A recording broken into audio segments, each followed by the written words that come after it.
What is going on, my broskies? My name is Toadski and I am back again, here to bring you guys yet another One Piece Treasure Cruise video. And as you can tell by what you're seeing on screen, I am challenging the Ambush Whitebeard event. Now, today's date is the 24th in my time. It's probably, for most of you guys in PST time, it's probably still the 23rd. And Young Whitebeard, the Ambush event, has finally been live out on Global. Now, if you guys want to see a full breakdown of the stages and some teams that you guys might be able to build for this guy, link in the description.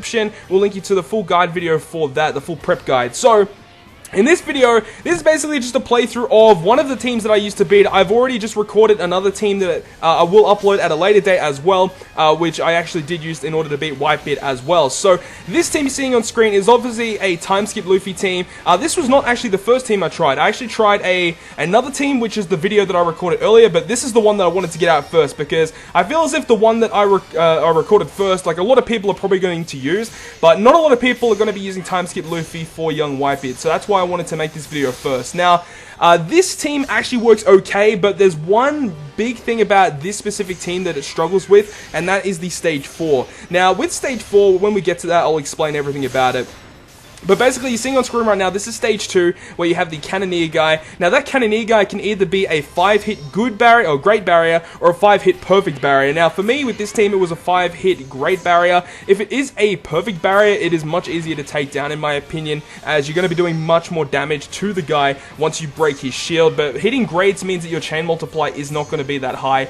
But after taking a hit from him, I am just trying to search for as much food orbs as I can, just to make sure that I can recover enough HP. Also, it is kind of good that I do have the Kuja Pirate Ship as well, because that can help with getting some recovery back for my crew, and I actually do use it a little bit later on in the video.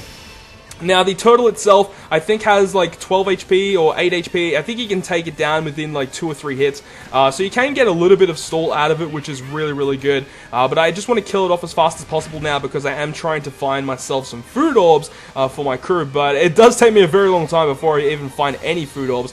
But now you're seeing on Stage 3 here, we have some giant characters and some other characters behind them as well. Luckily, one's on a 4-turn cooldown, so I can get quite a bit of stall out of these guys. But judging by my cooldowns already, I don't really need to stall any more than I already am, but the reason why I am stalling is because I can get some auto heal back. Having level 5 auto heal is pretty significant for this team, so I am trying to get as much auto heal back as I possibly can. In order to make sure that I have enough health to withstand a few hits. Because that is the thing with this team, is that you have no sufficient way in order to actually clear out Stage 4. So I go ahead and use my Ivankov special here on Stage 4, which will go ahead and apply defensive shield and heal for the next 2 turns. So it basically gives me 2 full turns of basically I'm not really going to die and I can heal back. Now for this first turn, they don't actually do any damage, but the reason for that, I'm using the special now, because it is a 2-turn shield, which is good, and for the fact that if Ivankov gets locked, then I can't use Ivankov's special at all, so Ivankov is basically useless. So I want to make sure that I do use it before I get attacked by these guys, to make sure that I can get at least, 1 turn of damage reduction. It does help a considerable amount, and also if your Luffys get locked, it does make it a little bit more worse as well, because having your Luffys locked means that you get less damage reduction, because his captain ability will be invalid for that time that he is locked for. So that is definitely one big negative about this team. However, if you do survive, if you get some food orbs along here, definitely go ahead and use them. Also, the Kuja Pirate Ship is very, very useful, getting a 6,500 HP recovery. Very, very useful. Now here, I'm just trying to make sure I can get as many Psy, Quick, and Dex orbs on my characters as possible, to make sure that, they actually get some matching orbs. Obviously, the ones connected to Dofi don't really matter, but just making sure my friend Luffy and the Boa get a matching orb is my highest priority here. So now we've finally cleared out Stage 4, we can now move on to the boss battle against Whitebeard.